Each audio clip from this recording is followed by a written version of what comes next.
Vous écoutez un podcast cinéma du Centre des Arts d'Enghien-les-Bains. Bon, Mamma Roma, c'est le deuxième film de Pasolini. En fait, le deuxième film aurait dû être un autre film. C'est La Comare Secca, puisque après Acatone, il a écrit un film vraiment écriture finie. Le film était prêt à être tourné, et puis il a eu une très grande envie de faire Mamma Roma.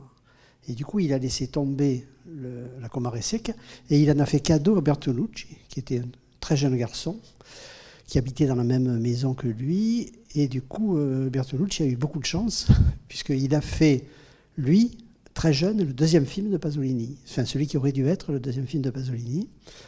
Et donc, ça veut dire qu'il avait très envie de faire ce film, Pasolini, Mamma Roma, même si ça a été plus compliqué que ce qu'il pensait. Alors, on pourrait dire une chose simple, c'est que dans Mamma Roma, il y a deux mots dans le titre, il y a Mamma et Roma, c'est-à-dire ces deux mots absolument clés pour comprendre Pasolini, pour comprendre ce qui se passe pour Pasolini quand il arrive à Rome, et le rapport à la mère, puisque le film, finalement, le sujet du film, c'est le rapport d'une mère et de son fils. Sujet fondamental pour Pasolini, puisque dès ses débuts, sa mère a été pour lui quelqu'un de plus qu'important. Sa vie, c'était lié à sa mère. Et d'ailleurs, il a jamais quitté sa mère jusqu'à son assassinat. Il a toujours vécu avec elle. Et il avait une vision mythique de sa mère. Et sa mère, j'aime bien ça, il dit qu'en gros, son père, c'était l'histoire, puisque son père était militaire, etc., et que sa mère, c'était un mythe. C'est-à-dire sa mère était hors du temps. Et quoi qu'il arrive, elle restait hors du temps. Il l'a fait jouer après, sa mère, plusieurs fois. Et notamment dans l'Évangile selon saint Matthieu, où elle joue la Vierge. Mais il y a une chose assez extraordinaire dans ce film, c'est que la Vierge, au début, elle a l'âge de la Vierge dans la Bible, elle est très très jeune, elle a 14 ans. Et à la fin, quand il meurt, c'est comme si elle avait vieilli de 60 ans en 33 ans. C'est-à-dire il y a deux représentations de la mère comme ça, et c'est sa vraie mère, donc effectivement, qui joue. Bon, c'est assez prémonitoire, puisque c'est elle qui joue la mère en douleur au pied de la croix où le Christ est crucifié. Donc évidemment, par rapport à son histoire à lui, c'était pas mal. Alors, donc ça c'est pour Mam, on reparlera de ça. Et Roma, parce que l'œuvre de Pasolini, l'œuvre cinématographique de Pasolini, s'est faite beaucoup à Rome et tous ses débuts. C'est-à-dire les trois premiers films sont des films romains, puisqu'il vient d'arriver à Rome, et puis je l'ai déjà dit une fois auparavant, il découvre à Rome une population qui est les ragazzi, qui est les petits voyous, les prostituées, qui sont des sous-prolétaires, et il est complètement fasciné par eux. Il apprend leur langage, qui pour lui est une langue étrangère, hein, c'est-à-dire il apprend à écrire leur dialogue, et c'est ce qui va l'amener au cinéma, puisque les cinéastes qui s'aperçoivent qu'il sait faire parler des prostituées ou des voyous, lui demandent d'écrire les scènes de prostituées ou de voyous. Donc c'est par ce biais-là qu'il entre en cinéma avec Acatone. Alors, la différence quand même entre Acatone et ce film-ci, c'est que Anna Magnani, elle est prostituée au début du film, mais elle a un désir d'embourgeoisement. Alors, elle va déménager pendant le film, elle va aller dans un immeuble qui vient d'être construit l'année d'avant, alors que la population, disons, d'Acatone, ils n'ont aucune envie d'aller ailleurs, ils n'ont aucune envie d'évoluer, et ils n'ont aucun désir d'ascension sociale. Donc, il y a une grande différence, disons, par rapport à ça, entre les deux films. Alors, un des enjeux essentiels de ce film pour Pasolini, c'est la Magnani. La Magnani, qui est l'actrice qui représente parfaitement Rome. Évidemment, c'est à cause de Rome ville ouverte, où elle a incarné la romaine pour toujours. C'est-à-dire que, et à la fin de Fellini, à la fin de Fellini Roma, va taper à sa porte et il dit « Tu es Rome ». C'est-à-dire qu'il vient lui parler parce qu'elle incarne définitivement Rome. Donc évidemment, c'était pour Pasolini, c'était très important d'avoir la Magnani. Il l'a, elle est contente de faire un film avec lui, mais ils ne vont pas tomber d'accord sur plein de points, et notamment sur comment Pasolini filme, et notamment la question des plans longs. C'est-à-dire qu'elle, elle avait des habitudes de cinéma, parce que quand elle arrivait dans un plan ou dans un film, on la laissait faire.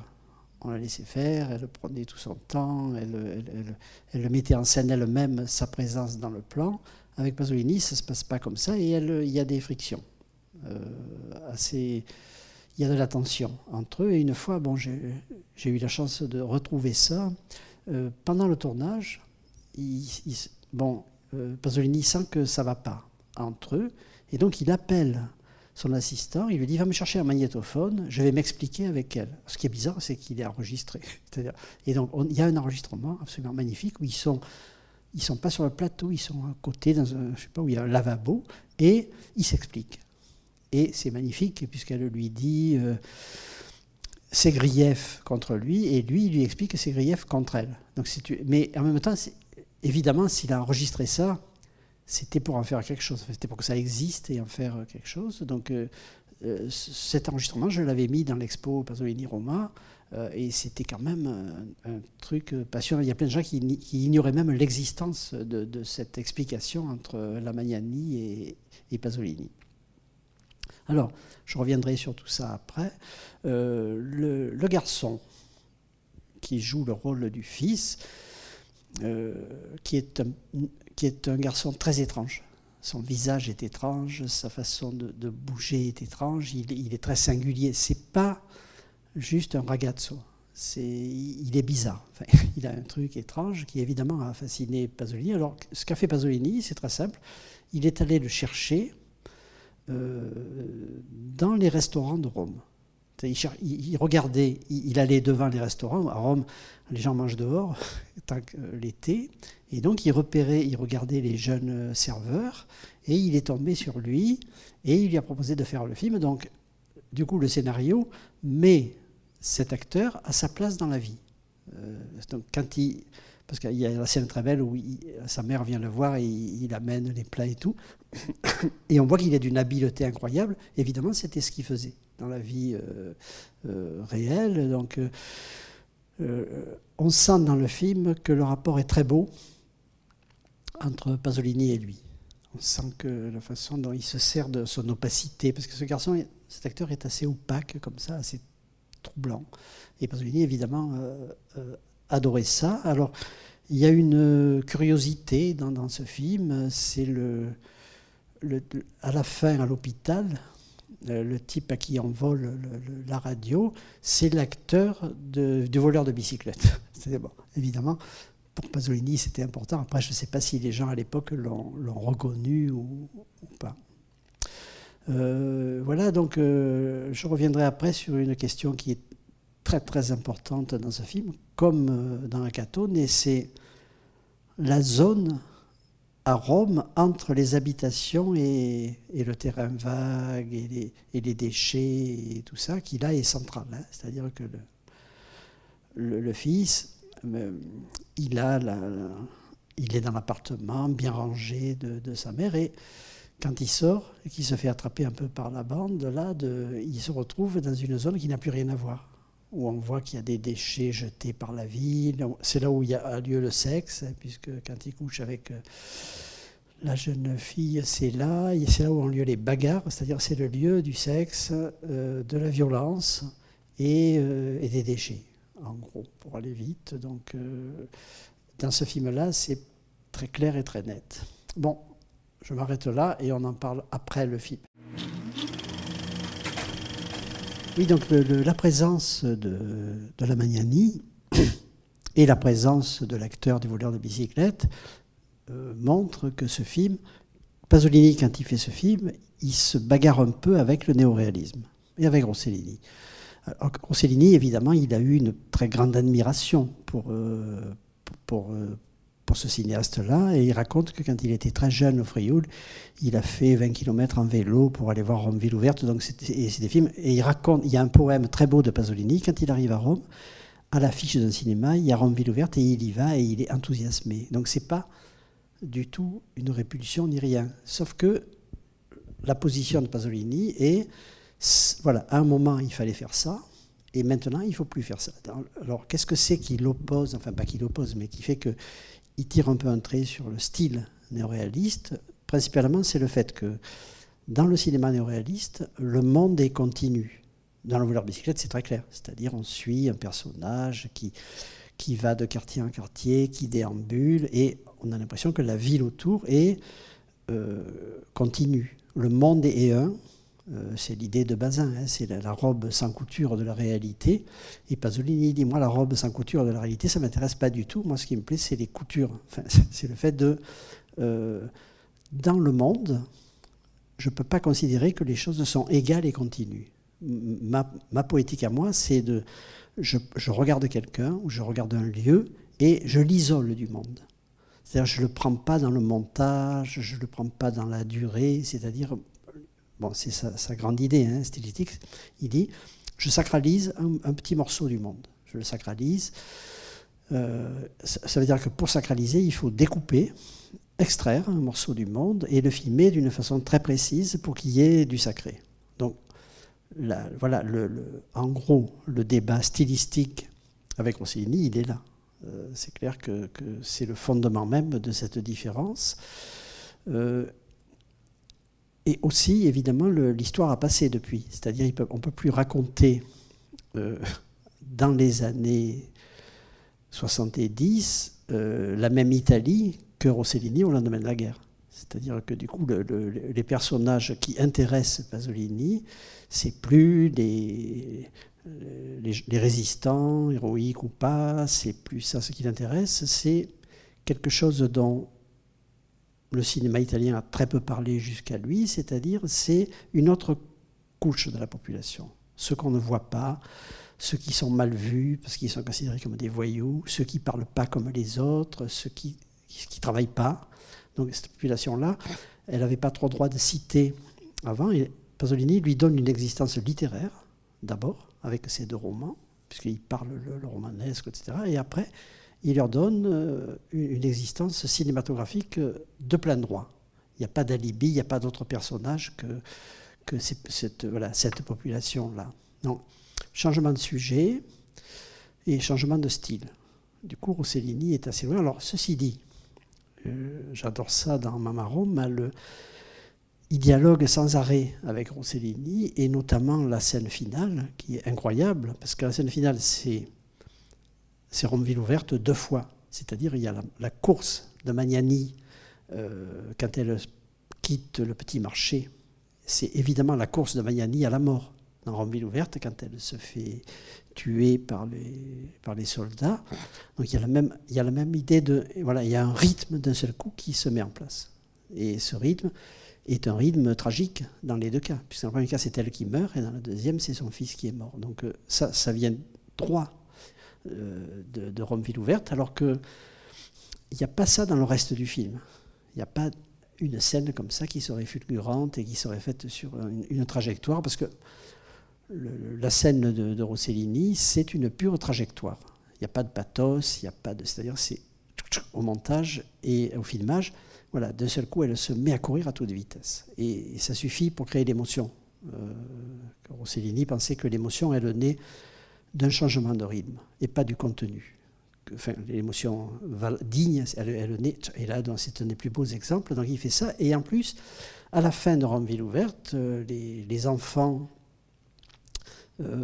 assistent à la fusillade du prêtre, et ils dévalent un petit chemin, et là on voit la coupole de Saint-Pierre, qui est évidemment la grande coupole, et Pasolini il fait pareil avec la petite coupole du quartier. C'est-à-dire que dans cette séquence, il y a condensation de 2 scènes de Rome ville ouverte. Évidemment, c'est hyper conscient, hein, c'est pas le hasard, et notamment le fait qu'il soit allé chercher cette petite coupole parce qu'il avait en tête la fin de Rome ville ouverte, c'est évidemment essentiel.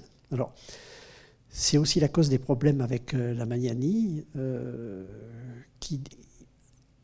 Ce que pense Pasolini, c'est que la Magnani a été une très grande actrice néoréaliste pour Rossellini et que maintenant elle s'est embourgeoisée.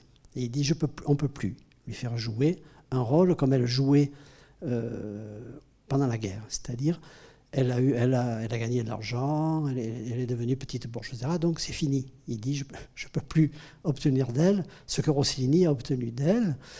Et il pense à ça, et il se dit, finalement, par rapport au film d'avant, à Catone, elle est en passe de devenir une petite bourgeoise, puisque son rêve, c'est d'arrêter la prostitution. Elle a du mal parce qu'elle est prise dedans. Et puis son mec est toujours là, vient la voir, qui d'ailleurs est joué par l'acteur évidemment d'Acatone. Et en même temps, elle a un désir qui ne plaît pas à Pasolini. C'est-à-dire que ce qu'elle veut, c'est changer de statut social et que son fils devienne quelqu'un de normal et d'intégré à la société. Et pour ça, elle est prête à tricher, puisqu'elle va faire un petit chantage au patron du resto pour que son fils ait une place. Mais pour elle, avoir une place stable et un métier, ça veut dire que déjà, il serait sauvé par rapport au ragazzi d'Acatone. Donc, il n'aime pas trop ça, Pasolini. C'est pour ça qu'à la fin, il la punit. C'est-à-dire, tout ce qu'elle fait pour que son fils devienne un petit bourgeois rate. Elle rate puisque d'abord elle le change de quartier parce qu'elle pense que dans le nouveau quartier là où ils vont, il aura de bonnes fréquentations, ça ne sera plus des voyous, et ils sont habillés un petit bourgeois, c'est-à-dire c'est des jeunes qui ont l'air d'être intégrés, etc. Et évidemment c'est eux qui vont l'amener à sa perte, c'est-à-dire elle se trompe complètement à qui elle doit confier son fils pour que dans le social, il devienne quelqu'un de normal ou de bien. Donc là, le message est horriblement pessimiste. C'est-à-dire, une mère fait tout pour que son fils devienne quelqu'un même s'il est serveur, qu'il ait un métier et qu'il soit intégré, et ça échoue lamentablement, puisqu'il en meurt. Donc il y a un échec, de l'envie de cette mère d'accéder à la petite bourgeoisie, et y compris en termes de logement.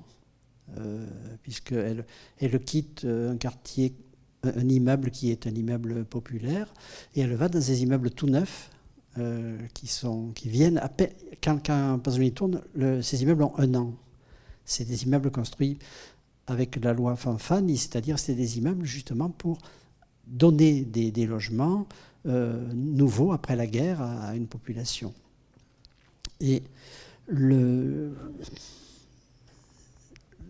je suis allé filmer les deux lieux, donc j'ai retrouvé les deux maisons.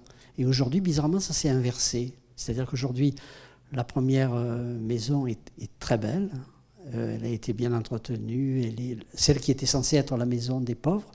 Et par contre, les HLM où ils vont, c'est devenu pourri. C'est-à-dire que l'histoire a contredit la mère du film. C'est-à-dire qu'elle croit aller vers mieux et elle va vers moins bien. J'ai filmé la population. J'avais projeté des morceaux du film dans le premier lieu, comme ça, sur l'immeuble, et les gens venaient et commentaient. Et ils disaient, ah ouais, avant, c'était pas bien. Ils mesurent que pour eux, maintenant, leur immeuble est mieux qu'avant, alors que de l'autre côté, j'ai pas pu faire ça parce que de l'autre côté, c'est des cages à poules, c'est-à-dire les gens sont pas dehors, les gens y rentrent. Enfin, c'est beaucoup plus petit bourgeois justement que le premier immeuble. Alors, si on prend le personnage de la Magnani, elle se prostitue, elle est célèbre dans le milieu. Je veux dire, on voit que tout le monde la respecte, les autres prostituées, etc. C'est une star, enfin, dans le milieu des prostituées. Et Pasolini lui fait un cadeau très beau, qui n'est pas du tout pasolinien. Il fait ces 2 plans absolument magnifiques, travelling arrière interminable, pour qu'elle puisse faire ce qu'elle aime faire, c'est-à-dire qu'elle puisse évoluer, tenir le plan longtemps, parler comme ça, parce que c'est très beau. Enfin, j'adore le plan où les hommes viennent, se mettent dans son sillage, elle parle, et puis ils s'en vont et un autre arrive, c'est-à-dire une espèce de... C'est un plan magnifique hein, sur ça, je ne sais pas comment il a fait parce que c'était la nuit, enfin je veux dire, c'était assez compliqué à installer, à mettre en place. Donc il lui fait cadeau de ces deux plans qui ne sont pas des plans pasoliniens, j'ai envie de dire. C'est des plans pour elle. Il lui dit, voilà, je te fais un cadeau. Tu veux être libre dans un plan, je t'en donne deux. Et évidemment, il est réussi. C'est-à-dire le fait que ce ne soient pas des plans que lui aurait fait tout seul, ça marche. C'est-à-dire qu'elle, du coup, elle est contente, elle est en pleine forme et ça marche très bien à ce moment-là, disons, entre eux. Alors, cette mère, elle veut quitter la prostitution et elle n'y arrive pas. Elle n'y arrive pas parce que le milieu dans lequel elle est ne peut pas la lâcher, et notamment son proxénète. Et du coup, elle a du mal, et elle n'a pas dit à son fils qu'elle était prostituée, parce que, bon, c'est une histoire assez classique, hein, c'est-à-dire les prostituées, comme elle, ils envoyaient leurs enfants quand ils étaient petits à la campagne, ils envoyaient de l'argent, c'était des gens de la campagne qui élevaient les enfants, et après, on venait les chercher, donc c'est ce qu'elle fait, là, et quand bon, la scène est très belle, là, quand elle vient le voir, et que lui, il est réfractaire, il n'a pas envie de quitter ses copains, etc., donc, et très vite, il va comprendre, quelqu'un va lui dire que sa mère est une prostituée. Parce que lui, il n'a pas idée de ça quand elle vient le chercher. Et du coup, et en même temps, il y a cette chose très belle, enfin, sur l'amour maternel, c'est quand elle le fait danser. C'est-à-dire, d'un seul coup, on est dans un truc très charnel, très physique, d'un rapport très très fort entre une mère et son fils, mais c'est les corps là qui sont en jeu, c'est pas ce qu'ils ont dans la tête, parce que lui très vite il va dévier, il va voler, il va faire toutes les choses que justement elle essayait qu'il ne fasse pas ou plus. Voilà, donc elle fait beaucoup d'erreurs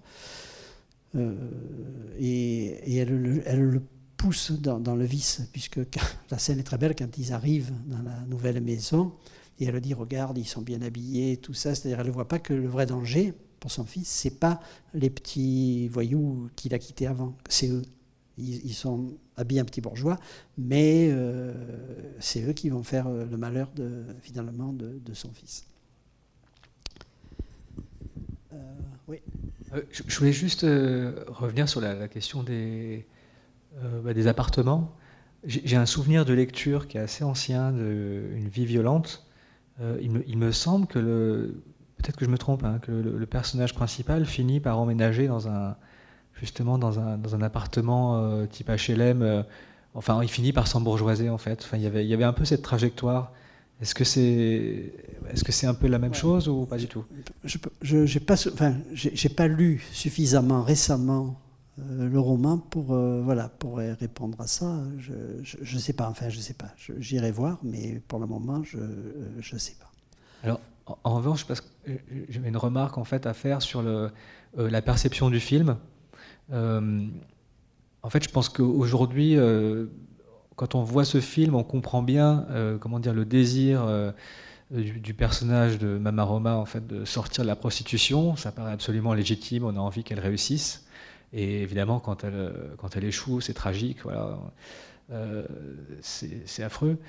Et en même temps, je me demande si on comprend bien l'intention de Pasolini, enfin le vrai message qu'il y a derrière, que quelque part pour lui, ce qu'elle désire en fait, c'est aussi sa perte et la perte de son enfant. Et j'ai l'impression que le spectateur d'aujourd'hui a peut-être quand même du mal à accepter ça, peut-être. Je sais pas. Oui, parce que pour nous, en gros, c'est comme si elle voulait sortir du mal de son métier. Elle voulait sortir son fils du mal, et en fait, le film sanctionne de façon tragique ça, c'est-à-dire l'idée de vouloir changer de classe sociale, de vouloir s'embourgeoiser, même si un tout petit embourgeoisement, pour Pasolini, c'est le début de la fin de l'Italie, puisque Pasolini, après, il va pas cesser de dire « j'aime plus Rome, j'aime plus l'Italie », parce que tout le monde est devenu petit bourgeois. Et à cause de la société de consommation et de la télévision. Et pour lui, c'est la pire chose, c'est-à-dire s'embourgeoiser comme elle le fait, qui pourrait paraître très bien pour les spectateurs, pour lui, c'est pas bien. Et c'est pour ça qu'il y va fort à la fin. Enfin, je trouve qu'il y va très fort, quoi, sur la sanction de la fin du film, pour elle et pour son fils. Donc, c'est vrai, et même à l'époque, je ne suis pas sûr que les Italiens partageaient les idées de Pasolini sur le fait que c'est pas bien de vouloir devenir petit bourgeois. À tel point que ça me rappelle en fait la remarque d'une spectatrice pendant le débat sur Akatone qui disait que quand même ça la gênait finalement le regard sur la prostitution et puis le fait que le héros est un souteneur et que c'est pas que Pasolini en fait n'a pas du tout un regard si vous voulez positif sur le personnage de ce point de vue-là, mais il ne le condamne pas expressément, comme on le demanderait peut-être aujourd'hui. Et en fait, dans ce film-là, quelque part, il y a peut-être encore cette question. Bon, là, on n'a pas de spectateur pour avoir une réaction, mais je me demande si ce n'est pas quelque chose qui pose problème encore, et peut-être déjà à l'époque, je ne sais pas. Oui, sauf qu'à l'époque, quand il fait le film, il y a encore une classe populaire. Il y a encore le peuple, comme on dirait aujourd'hui, et il y a encore une culture qui n'est pas avalée par la culture petite bourgeoise. Et pour lui, et à un moment, il va être tellement écœuré du fait que toute l'Italie devient petite bourgeoise qu'il va finir par partir.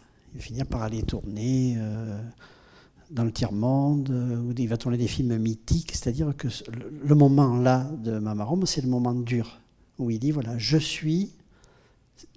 j'apporte les formes artistiques pour que des gens qui n'ont aucune capacité à s'exprimer artistiquement puissent le faire. Donc c'est Gramscien, c'est-à-dire Gramsci disait, voilà, l'intellectuel organique, c'est un intellectuel qui ne parle pas de lui, qui ne parle même pas de sa classe sociale, qui donne moyen d'expression aux gens qui n'en ont pas. Donc là, c'est purement Gramscien. Là on est, enfin, dans Akatone, c'est purement Gramsci totalement, puisque Pasolini a été quand même un très très grand lecteur et admirateur de Gramsci. Donc sa première période, on peut dire, c'est peut-être en Italie le cinéaste le plus Gramscien pendant 3 films. Et il le dit, c'est conscient, hein, c'est pas juste, il dit, voilà, je vais donner à des gens qui n'ont pas de capacité d'expression, je vais exprimer pour eux ce qu'ils devraient exprimer, enfin ce qu'ils exprimeraient peut-être s'ils avaient le moyen d'expression. Donc c'est vraiment ça. Et quand après, quand il va abjurer tout ça, la trilogie de la vie et tout, il dit il n'y a plus d'innocence en Italie, parce que finalement, qu'est-ce que c'est qui sauve les personnages d'Akatone? C'est leur innocence. Ils sont entiers, ils sont eux-mêmes, et quoi qu'ils fassent, ils sont innocents.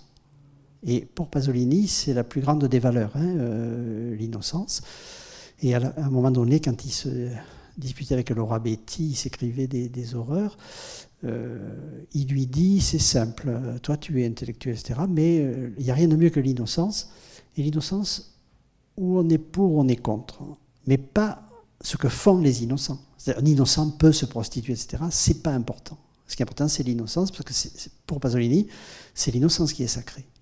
Et du coup, il n'y a aucun jugement moral, puisque voilà, le contraire, c'est le jugement moral. C'est-à-dire, quand même, cette femme se prostitue, ou les ragazzi d'Akatone volent, etc. Pour lui, il pense tout simplement, enfin, il en parle beaucoup, hein, dans ses essais critiques, il pense que ce qui importe, c'est l'intégrité de ce qu'on est.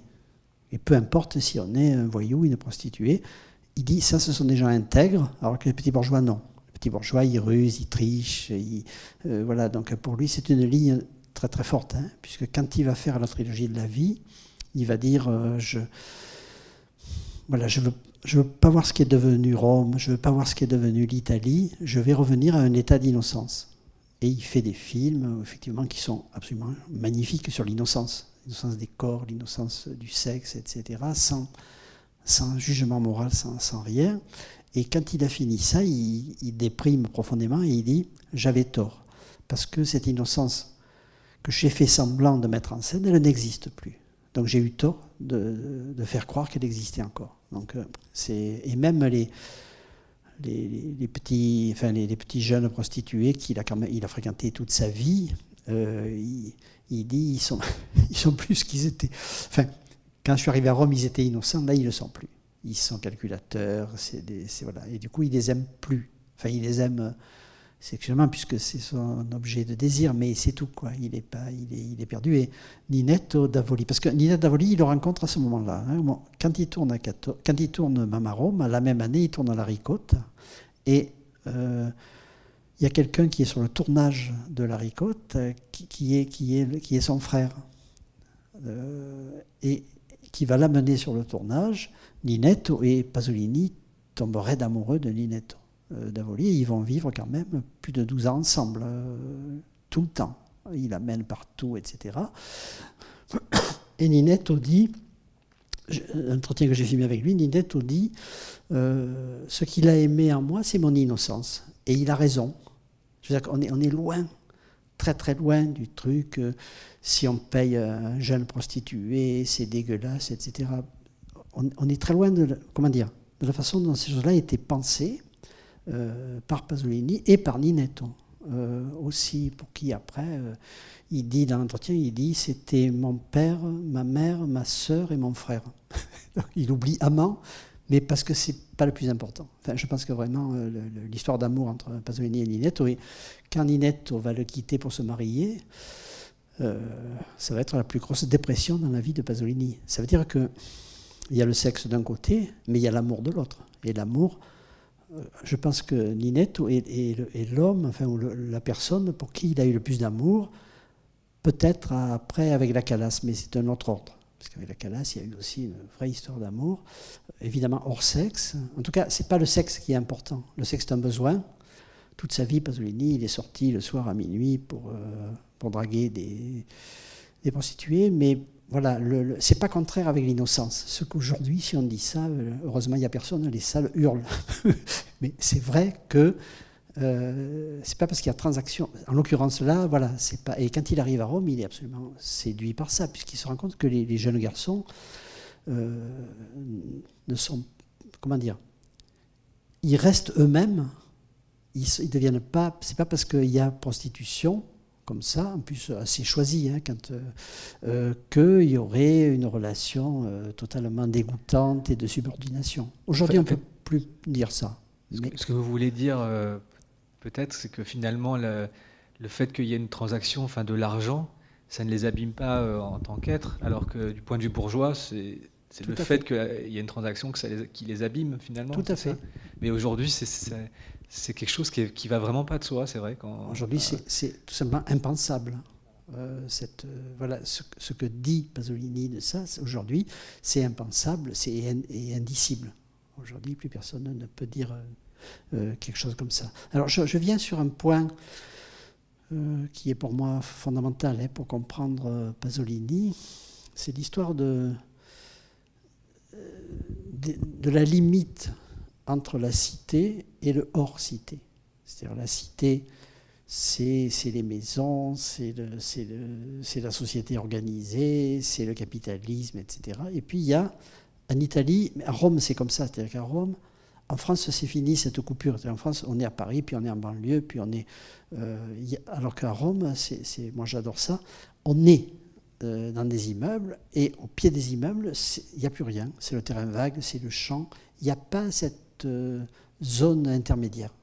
C'est lié à la guerre. Hein. C'est lié que quand, avant la guerre, les fascistes, ils ne voulaient pas que les ouvriers et les pauvres restent en ville. On leur a construit des énormes cités, évidemment, aux confins de la ville.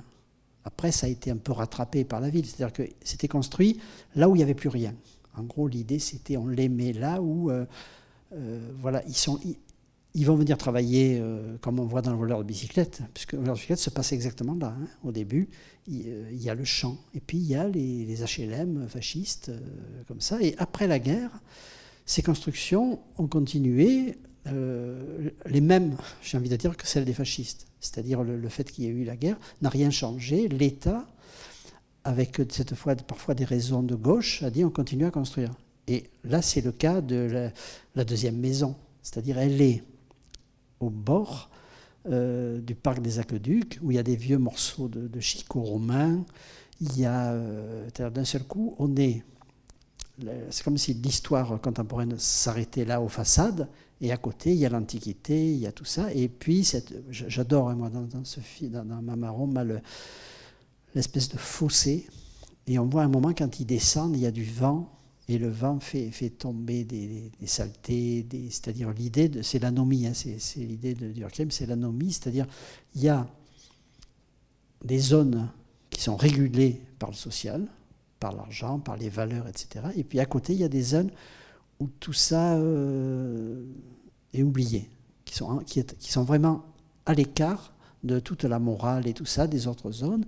Et c'est pour ça que là, c'est le lieu où tout se passe finalement, enfin à peu près, par rapport au garçon. C'est-à-dire c'est là où il va découvrir la violence, le sexe, à peu près tout. En ville, la ville est trop civilisée. Donc il y a cet espace de défoulement des pulsions. Alors ça, on va le retrouver dans toute l'œuvre de Pasolini, hein, y compris dans Médée. Dans Médée, elle va mourir sous les murs de la ville. C'est-à-dire, c'est une obsession complète, hein, pour Pasolini, cette histoire-là. Et la ricotta se passe entièrement dans une zone comme ça, puisqu'on tourne la mort du Christ. Donc il est dans des collines, on n'est plus à Rome, on est dans un endroit où les choses différentes, disons, sont possibles. Et là, il y avait déjà ça dans la Catonais, c'est-à-dire quand il part avec Stella, il amène dans un endroit comme ça, un peu. C'est-à-dire l'idée que par rapport au social, c'est un lieu où les lois sociales ne jouent plus.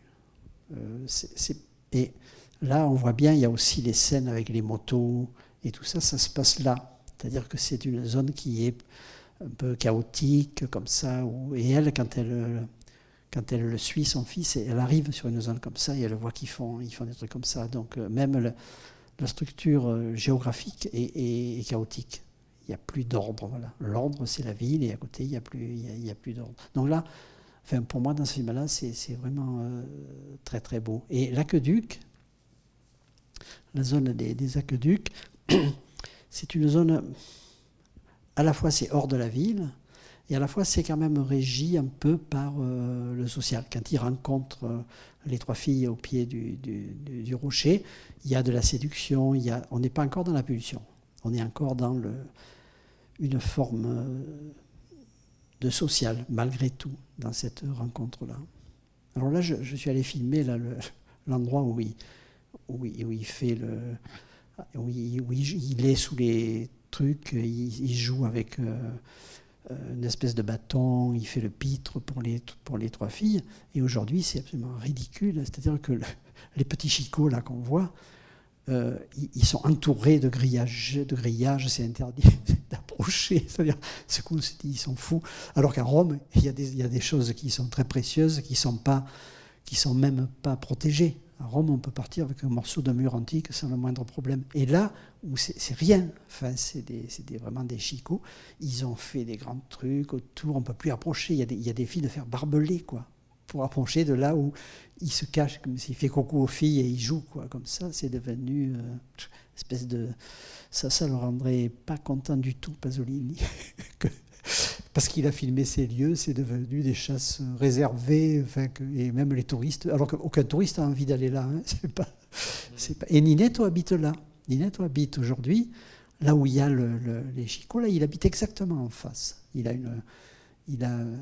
dans ces immeubles de l'après-guerre, comme ça, assez beau, assez grand. Enfin, là où il habite, lui, c'est plutôt très bien.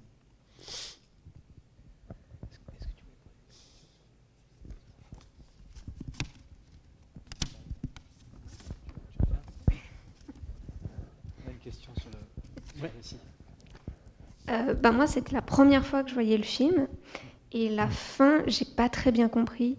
Ça a été assez confus en fait, parce que il y a des plans qui se succèdent, on comprend pas forcément ce qui se passe.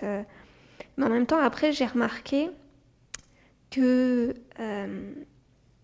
Enfin, il y a une... Comment dire? Il y a un... Je sais plus parler. Il y a...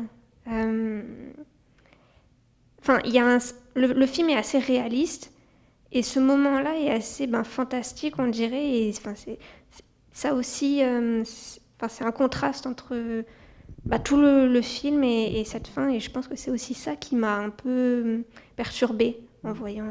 Ça y est, c'est-à-dire que d'un seul coup, on passe de quelque chose qui est effectivement pas naturaliste, mais réaliste. C'est-à-dire jusque-là, y compris quand ils vont voler la radio et tout ça, on est dans des choses réelles et ça va basculer quand lui est en prison. Parce que là, d'un seul coup, on n'est plus dans le réel. On est dans le Christ, on est dans des images christiques avec une lumière incroyable. On est dans la nuit du chasseur. Enfin, on n'est plus du tout dans le même monde que le monde réel d'à côté. Et il fait ce plan comme ça, très... il revient sans arrêt, alors il fait des mouvements comme ça de grue verticaux, et on voit la plante des pieds du garçon, c'est-à-dire là on est dans du pur sacré. Pour lui c'est le Christ. Il filme à ce moment-là le Christ et la mort du Christ. Alors évidemment, et en plus il fait nuit, c'est un éclairage artificiel, alors que dehors il fait jour. C'est-à-dire ces plans-là, ils sont très très déconnectés du reste, parce que pour Pasolini, c'est des plans mythiques, c'est pas des plans réels. Enfin, c'est réel aussi puisqu'il meurt, mais pour lui, il veut dire voilà, cette mort, elle est sacrée, elle est mythique et elle vaut la mort du Christ. L'idée de Pasolini, c'est que finalement, le rapport que lui a à la mort de ce garçon, c'est la même qu'il a ou que les chrétiens ont à la mort du Christ. Et donc, il pense que il doit filmer avec autant d'emphase et de dignité ça. Et en plus, c'est lié aussi à la peinture, puisque Pasolini a étudié la peinture. Et donc, il pense au Christ de Mantegna. C'était un Christ où, d'habitude, le Christ, on ne le voit jamais dans cet axe, les pieds en avant. Donc là, il refait très exactement un Christ pictural. Et s'il avait voulu faire des plans réalistes, il n'aurait pas filmé comme ça, et il insiste, puisque ça descend verticalement sur lui. Alors, l'histoire des pieds, c'est aussi lié après, on va retrouver ça dans Théorème, avec le père qui est malade, et l'ange arrive, et l'ange, pour le soigner, prend les pieds du père et les met comme ça. Et il filme le père et la plante des pieds du père dans l'axe de la caméra. Donc ça, c'est un truc. Et puis cet axe-là, sur des corps masculins, c'est celui de Cocteau, c'est-à-dire c'est un axe, c'est un regard homosexuel, pour le dire très vite. C'est-à-dire que dans les grands films homosexuels, il y a cette façon de filmer comme Pasolini adore, c'est-à-dire le visage de l'homme comme ça, avec le triangle, etc. Les hétérosexuels ne font pas ça, enfin moins, disons, et les pieds, enfin, et l'axe comme ça, d'un raccourci sur le corps. Donc ça, je m'étais amusé une fois à faire un relevé des plans de ce type chez les grands cinéastes homosexuels. Donc il y a, parce qu'on cherche toujours, est-ce qu'il y a, aujourd'hui on cherche, est-ce qu'il y a des plans féminins, des plans masculins. Il y a aussi, est-ce qu'il y a des plans homosexuels et des plans hétérosexuels? Et moi, je pense que cette représentation du corps masculin, elle est fréquentée, disons, par des cinéastes homosexuels. Et Pasolini, là, il s'inscrit dans cette espèce de tradition. Enfin, je ne sais pas, tradition, c'est beaucoup dire, mais voilà, de stylistique. Mais c'est vrai que par rapport à cette fin, parce qu'on en avait discuté, et il nous semblait en fait que Pasolini allait assez vite en ce qui concernait des informations Oui. de récits, comme le fait qu'elle apprenne que son fils est mort. Finalement, on le déduit, mais ça va tellement vite qu'effectivement, c'est ce que vous disiez, ce qui est émouvant, c'est de la voir courir, donc on comprend bien que c'est par rapport à son fils, etc. Et quand elle arrive dans l'appartement, probablement on a dû apporter les affaires de son fils, je crois, sur son lit. Oui. Et elle veut se suicider. Elle veut se jeter à la fenêtre. Mais en fait, comment dire, les informations de récit, c'est-à-dire son fils est mort, donc on lui apprend, donc etc. Tout ça c'est tout cassé. Voilà, et ce qui fait que, enfin, j'avoue que moi, que la première fois que je l'ai vu, effectivement, j'ai été un peu déboussolé. Et après, en le revoyant, enfin, c'est un film où la fin est très très émouvante. Et justement, le fait qu'elle veuille se suicider par cette fenêtre, on l'empêche, et que le dernier plan, c'est les immeubles avec la coupole en face. Mais c'est vrai que c'est pas facile, en fait, à percevoir. Oui, tout à fait.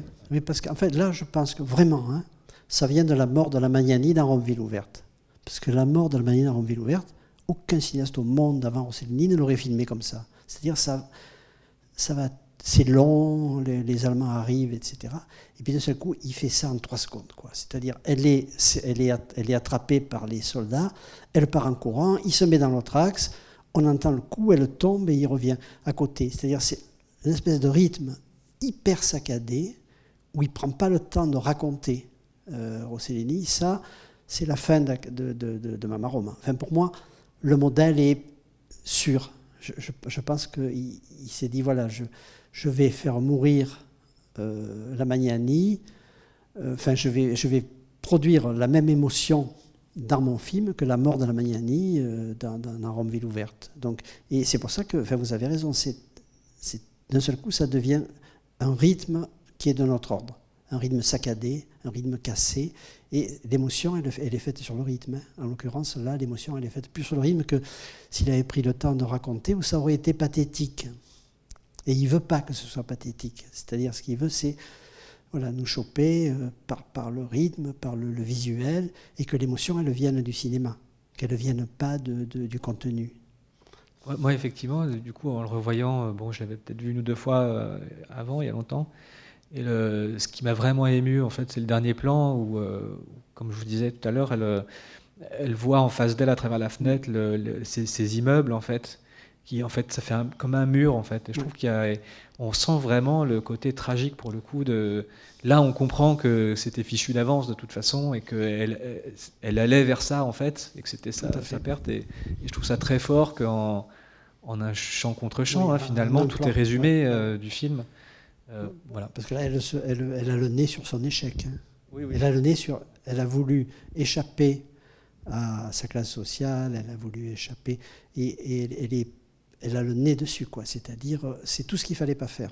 En gros, la fin nous dit, voilà, elle a fait tout ce qu'il faut faire, son fils est mort et elle en est responsable. Bon, c'est costaud comme... mais ça dit ça. Enfin, pour moi, il n'y a aucun doute que ça dit ça. Et en plus, elle va probablement rester dans cet appartement, je ne sais pas, après, qu'est-ce qu'on peut imaginer, mais... Oui, sans doute, après, je sais, parce que la question de la prostitution n'est pas tranchée, finalement. Et bon, ce qui est rigolo, si on peut dire, c'est qu'elle veut échapper à la prostitution, mais ce n'est pas pour des raisons morales, c'est pour donner le bon exemple à son fils. Parce que finalement, on voit bien qu'elle est bien.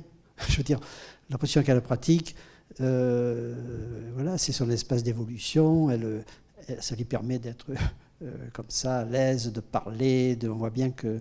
Et finalement, elle veut sortir de ça pour que son fils ne soit pas catalogué comme étant un fils de prostituée. Parce que c'est pas moral, parce qu'après, si elle était morale, elle ne ferait pas le coup du chantage au patron du resto, parce que là, c'est totalement pas moral. C'est-à-dire, elle le repère, elle voit... Et finalement, elle n'hésite pas à l'obliger à embaucher son fils. En même temps, c'est pour une bonne cause. Mais Mamma Roma, elle ne fait que des choses pour son fils. C'est aussi son problème. C'est-à-dire qu'elle ne compte plus. Elle se met à exister que pour ce garçon qui a été loin d'elle jusqu'à l'âge où on le voit, quoi, qui a été complètement hors de sa propre vie. Et évidemment, le réintégrer dans sa propre vie, avec les meilleures intentions du monde, ça ne marche pas. Donc ce film dit aussi ça, c'est que les mères ne peuvent pas faire le bonheur de leur fils. Bon. En tout cas, non, c'est pas ça. Que quand elles veulent faire le bonheur de leur fils, souvent ça rate. Bon, ça, il faudrait qu'il y ait un débat plus.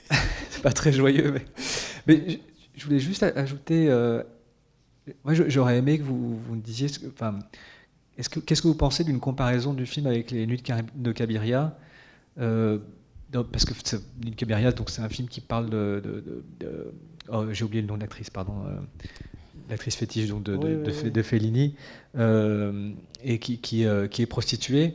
Et c'est pas du tout le même rapport, j'ai l'impression, à la prostitution et pas la même façon de vouloir s'en sortir.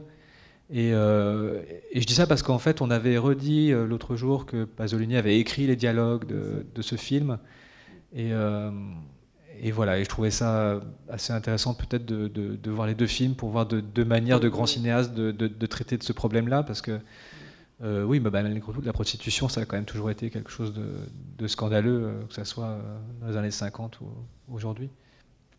En fait, Pasolini, quand il écrit une scène ou deux de Cabiria, c'est à la demande de Fellini. Lui, il est rien.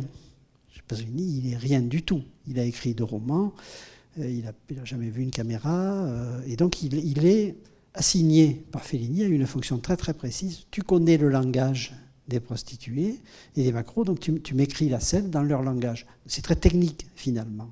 Et du coup, Pasolini, pour le moment, il n'a pas encore, lui, de conception du cinéma, c'est-à-dire tout ça est lointain.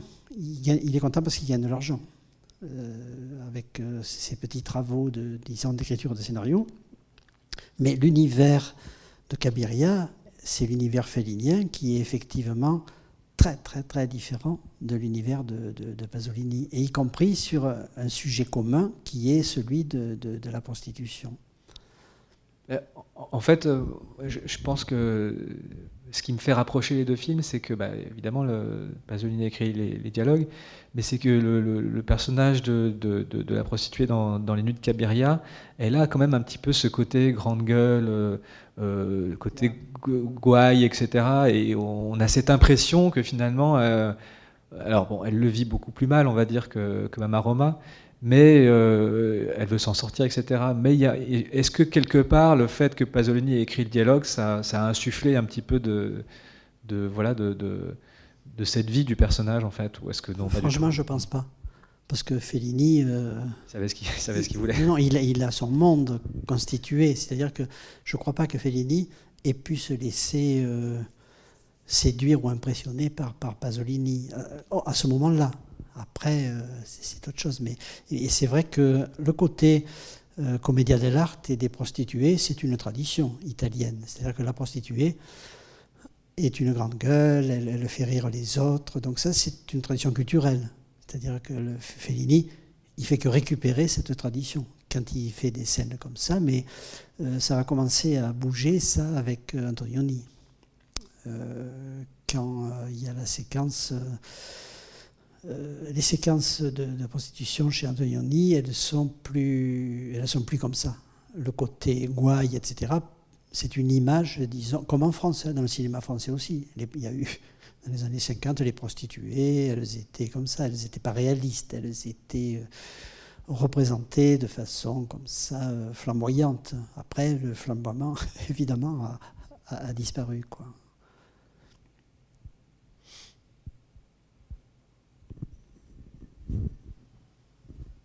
C'est bon. Alors, si tout va bien, en janvier, on pourra enchaîner avec l'Évangile selon saint Matthieu. Ça serait bien. On espère, voilà. Donc, est-ce peut-être vous pourriez dire juste un petit mot peut-être de transition par rapport à ce film? Oui. Bon, si on le voit, l'Évangile, c'est un film qui est à la fois à part, disons, dans les premiers films de Pasolini, et en même temps, il se trouve devant une contradiction. C'est-à-dire, quand il sacralise le fils de la Magnani, ou quand il sacralise les personnages d'Acatone, il sacralise quelque chose qui n'est pas du tout sacré. C'est même le contraire. Et il dit, c'est sacré parce que je décide et je le filme de façon sacrée. Évidemment, il a un gros problème quand il fait l'Évangile, puisqu'il filme quelque chose qui est déjà sacré. Et il en a tout à fait conscience de ça, et c'est pour ça qu'il dit qu'est-ce que je fais, et notamment la question des miracles, c'est-à-dire moi je ne crois pas aux miracles, qu'est-ce que je fais avec les miracles? Et du coup, il trouve une formule, il dit je vais filmer l'évangile vu à la fois par moi et par le regard d'un croyant. C'est ce que Pasolini il a appelé ça après le style indirect libre, c'est-à-dire je filme quelque chose à quoi je ne crois pas, mais je le filme avec le regard de quelqu'un qui y croirait. Et c'est le cas de l'Évangile. Il a quand même été bien embêté quand le Christ marche sur l'eau, parce que là, on ne peut pas tricher, quoi. Soit on le filme en train de marcher sur l'eau ou pas de marcher sur l'eau. Alors la scène est assez drôle, parce qu'au lieu de... Il était hors de question pour lui de faire un truc, etc. Il le fait marcher sur une espèce de radeau en bois et tout, et on voit. C'est-à-dire que c'est comme s'il disait bon, j'y crois pas, mais il faut bien que je le filme, donc je le mets sur un petit radeau et on voit qu'il tangue, quoi. Donc c'est parce que c'était le seul miracle où on le filmait ou on le filmait pas. Et donc le film a scandalisé, alors peut-être pas pour cette scène seulement, mais à l'époque, et puis petit à petit, il a été finalement reconnu comme un grand film par l'Église, par l'Église romaine. Il y a eu des grandes bagarres au Vatican sur ce film. Quand le film est sorti, il y a eu des critiques disant que, comme toujours chez Pasolini, que c'était un film provocateur, impie, etc. Et il y a un critique, enfin, il y a quelqu'un de l'Église qui était canadien, et il a dit aux autres, vous n'avez rien compris, c'est un film génial, c'est un film catholique. Et il lui a obtenu le prix à Venise, enfin un prix important. C'est-à-dire que d'un seul coup, il y a eu contradiction au sein de l'Église entre ceux qui disaient c'est un film impie et provocateur et ceux qui disaient c'est un film totalement respectueux de la figure du Christ. Ce que je pense. Je pense que c'est un film, c'est le plus beau film sur le Christ. Et il n'y a pas un gramme de blasphème ni rien, quoi. Au contraire, c'est peut-être le film où la caméra croit le mieux au Christ. Il est mort, le pauvre, le garçon qui jouait le Christ, est mort il y a 3 semaines, là, à peu près. Il vivait en Espagne, et l'histoire est belle parce que donc Pasolini cherchait son Christ, il ne le trouvait pas, parce qu'il ne voulait pas que ce soit un Christ de cinéma américain. Donc c'était très difficile, il ne voulait pas que ce soit un Christ sulpicien, donc il avait du mal à trouver l'acteur. Et un jour, il y a un type qui vient le voir, enfin un petit groupe vient le voir, et ils veulent de l'argent pour faire des actions militantes en Amérique latine. Parce que c'est quelqu'un qui vient d'Amérique latine, et Pasolini le voit et lui dit est-ce que vous voulez être mon Christ? Et le type, il est très choqué. Moi, le Christ, moi je suis un militant de gauche, et tout, je suis communiste. Et finalement, il l'a fait, évidemment. C'est-à-dire que Pasolini a réussi à l'embobiner pour qu'il devienne son Christ. Et sur le plan stylistique, c'est le film où on voit le mieux le style de sacralisation de Pasolini et l'isolement. C'est-à-dire, il arrête, par exemple, forcément, puisqu'il a les disciples à disposition, c'est-à-dire que quand il y a quelque chose qui se passe, il filme les visages des disciples un par un et il les isole de tout le reste. C'est-à-dire, on les voit un par un, et notamment quand le Christ, qui est une scène sublime, choisit ses disciples, quoi, où ils sont là, et il marche, il dit, lui, il arrive, et la façon dont il filme, comment dire, l'élection des disciples par le Christ, c'est absolument génial, et ça a à voir avec le casting.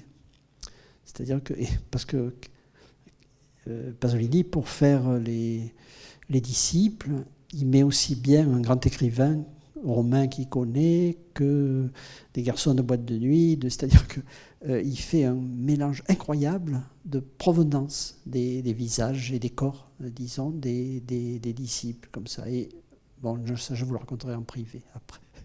Une autre histoire sur ça.